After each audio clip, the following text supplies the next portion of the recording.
You're listening to Systemic Error Podcast. The failure was designed.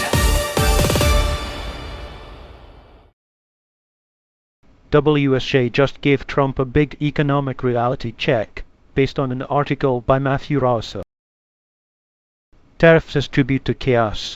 The claim: Trump is trying to turn a Toyota investment announcement into a victory lap for his tariff regime. The Wall Street Journal's editorial board did that obvious work Trump refuses to do. It separated a corporate investment decision in Texas from the damage his tariffs are inflicting on prices, demand, and planning across the auto market. Who actually pays? The tariffs are not making America stronger. They are making cars more expensive. The journal cited a March Cox Automotive report finding that tariffs push the average suggested retail price of a new car up 10.4%, with sticker prices rising by roughly $5,000 to $8,900 for imported vehicles and $1,600 to $2,000 for US-made cars. That is the central fact. Trump is trying to bury his policy as a tax with a patriotic accent.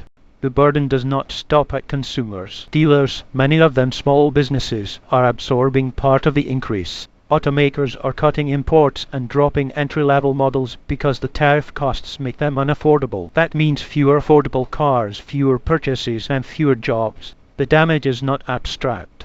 It lands in monthly budgets, deferred repairs, delayed upgrades, and lost sales.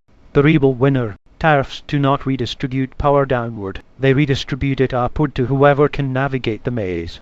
David Havertz's point is the one Trump's defenders never want to sit with. Annual review systems create predictable lobbying opportunities for firms with lawyers, consultants, and access. The beneficiaries are those with resources and connections, not workers and not consumers. That is the true architecture of the policy. It is not industrial strategy. It is rent-seeking dressed up as nationalism. The people who can hire trade lawyers get carve-outs. The people who cannot hire anyone pay more at the dealership and keep driving jump longer. Trump sells this as strength because he knows the political media often treats deliberate coercion as if it were messy but sincere policy experimentation. Demand is the casualty. The journal also pointed to the downstream effect that matters most. People are buying fewer cars. They are keeping older vehicles longer, spending more on repairs, and shifting to used cars. New vehicle sales have averaged 15.9 million in the first half of this year, down from the 17 to 18 million range before the pandemic. When people buy less, automakers hire less. That is the part tariffs always conceal. They do not create prosperity by decree. They suppress demand, introduce uncertainty, and slow investment. A policy that makes planning impossible for businesses does not produce resilience. It produces hesitation, which is just decline with a spreadsheet. Misdirection as method. Trump is not merely wrong. He is using a familiar authoritarian trick. Take a high-profile corporate headline, attach your own story to it, and dare everyone else to argue about your framing instead of your consequences.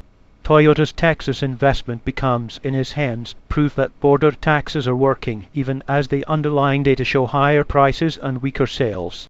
The journal's correction matters because it punctures the propaganda, but it also reveals how much damage Trump can do before establishment conservatives bother to say the quiet part aloud. Their surprise is not a safeguard. It is evidence that too much of the commentary that still waits for measurable harm to become impossible to deny before naming the person responsible. The patter. This is the recurring pattern of Trump economics: manufacture uncertainty, reward connected actors, punish everyone else, and then claim the resulting distortion as evidence of genius. The cost is spread across consumers, workers, dealers, and small businesses. The political benefit is concentrated in the hands of a president who treats volatility as leverage and public confusion as proof of strength. The larger lesson is not about one tariff announcement. It is about a governing style built on arbitrary power and manufactured scarcity. Trump does not need policy coherence when he can impose chaos, rename its strategy, and relied on institutions too timid or too compromised to say plainly what it is: a transfer of pain downward and blame outward. You've been listening to Systemic Error. Thanks to Alternet for today's article. With the automated voice of Arctic, thanks for listening.